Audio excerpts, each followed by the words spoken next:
Kanka ini optum konu periode isti yani optum. Olanlar koymuyor. Aleykümselam. Ustay optum satılan yer. Bu tavoy teknika. Ha? Kanka ayttım ha. Yarıl ya. Selamun aleyküm.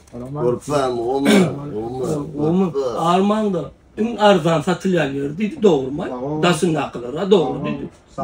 Otur Hamza otur. Hayır oğlum ben saat neyse bilenim.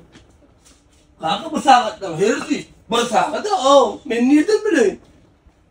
Elindeki de uğraşın o. 14-30. Düşünmedim kanka. Kanka ne? O yer. Mesele yok. Hiçili. Ne? Öylenen bir zaman tutak gel alsan dine sünnetler gerekliydi. Kazılam gerekliydi. İstedim gerekliydi kanka. Bu tavoy dedi ha. Dine bu tavoy bilen hesaplaşmayın bilen niye? Bu buruzundan bassana gör. Böyle. Gel bari. Kanka. Emmi batlar ardan değil mi? Bu mağazin çözüyor o doğrumaydı. Entem kızıl zat salan o öyle katı o. Siz bana veriyorlar siz beni yorma la. Dursana o, yuvastana. Maskara diyen gördün tek. Kanka. Ben alacak kulağıydım ama ben vestel o. Ecene vardı ona. Kanka. Mırtımı ayırmanı en o maşinka. Kimkine ayırman? Kimizkili toyda ayırırsa. Tohumda ayıran yok o. Oğlum.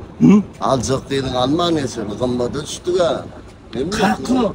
Başka yerden 2 saniye 3 saniye atarsan son çabuk ha oluyor.